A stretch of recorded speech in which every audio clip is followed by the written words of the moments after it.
Hi, Rachel. Hi, Marie. How are you? I'm good. I'm good too. Here we are again, episode 32. I know. This is What to Read This Weekend, and we are your hosts, Marie and Rachel. And each week we share a few library books on a theme and how to find them on the New York City Citywide Digital Library available on the Sora app. Our shows release at 3 p.m. on Fridays on YouTube and IGTV. And this week's theme is Yay, poetry. But it's books and verse. so the first one is Clap When You Land. And I don't think that there is a single poem, a single word of Elizabeth Acevedo's that I do not love. I got Clap When You Land when it came out last year. I think it came out May 2020. And then I promptly ended up passing it on to a student at like a drop off event and only recently came back around to it. And I cannot believe that I did not pick it up sooner. This is a story of two girls on the cover, written each in their own unique voice. I highly recommend this book on audiobook. One of the girls, Yahaira, is in New York and she is voiced by Elizabeth Acevedo. And the other girl, Camino, is in the Dominican Republic and is voiced by Melania Luisa Marte. And the reader understands that both of these girls have lost their father in a terrible plane crash, which is loosely based on an actual plane crash that happened on a plane taking off from New York City and going to the Dominican Republic in 2001, but only loosely. So the reader or the listener understands that they have both lost their father, but the girls do not know of each other until they begin to unravel the secrets their father had been keeping from them. This book explores being caught between two worlds, literally and figuratively.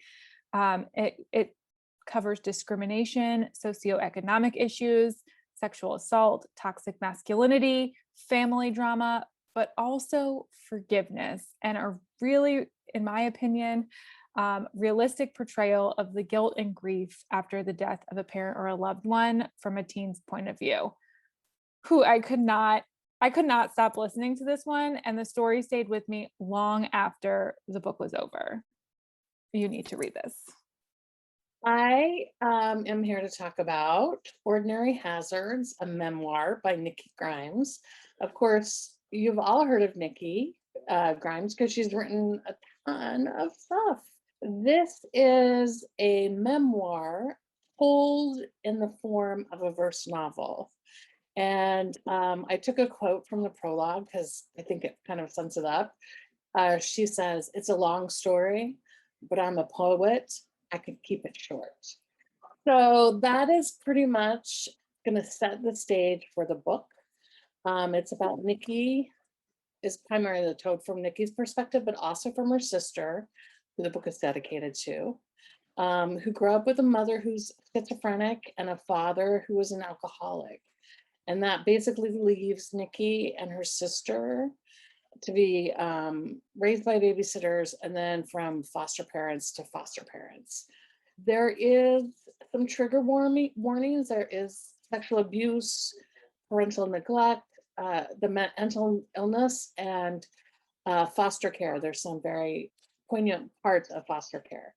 But like Nikki does everything, it's always infused with the beautiful, granular way she can just like put all the words and caption all the words and emotions into one poem.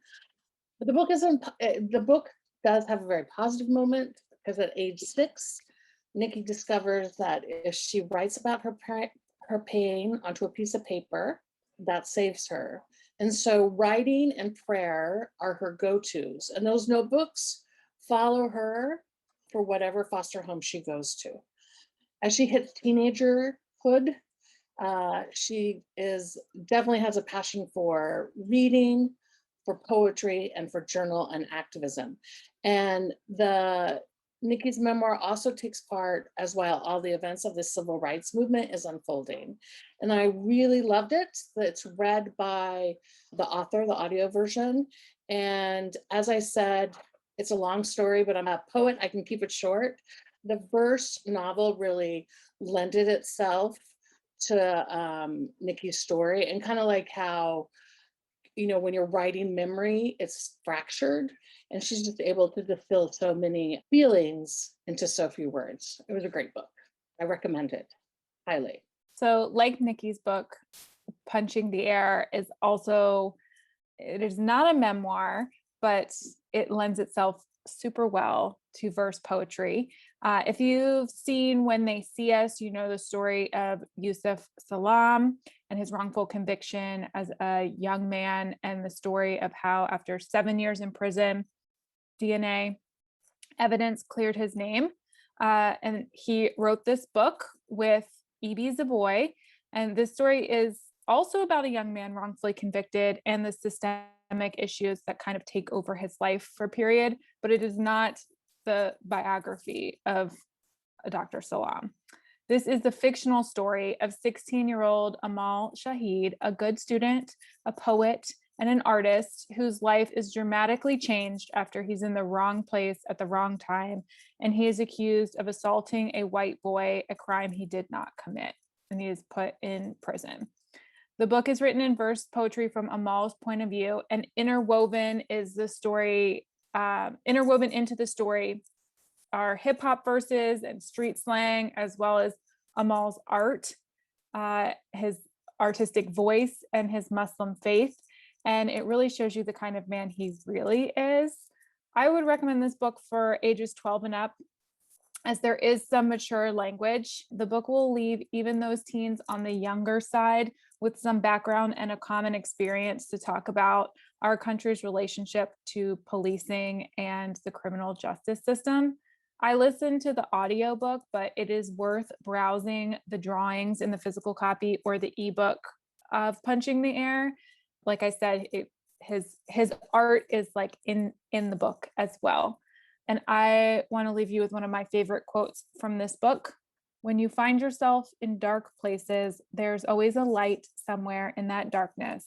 And even if that light is inside of you, you can illuminate your own darkness by shedding that light on the world. So here is our last book. It is called Turtle Under Ice. I think it slipped under the radar a little bit. So Turtle Under Ice is a lyrical, AKA book written in verse. It explores grief and sisterhood.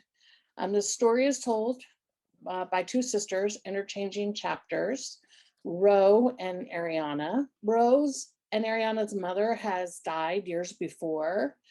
And when that happened, the sisters formed a particular close bond. But now, many years later, they've drifted apart.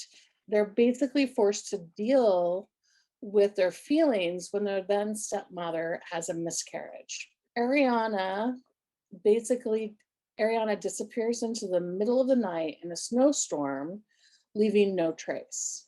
And so Ro wakes up to discover her sister's room empty, and she tries to piece together why Ariana left. Part of the reason she left is surrounding all the grief. I love this book because it does explore sisterhood and also like the many permutations that grief comes in.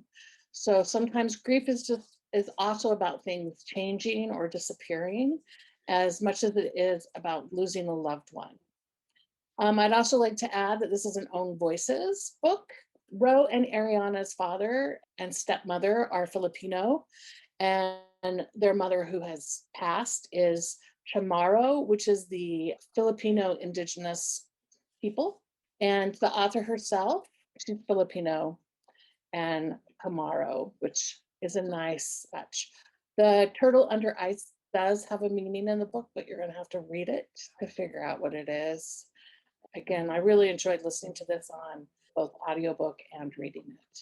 You can find all of these and more poetry books, including Amanda Gorman's The Hill We Climb. It's only 9 minutes on audiobook, and other books in verse from the Citywide Digital Library on the Sora reading app or on the Libby app with your public library card. If you are new to ebooks, reach out to one of us or your favorite librarian.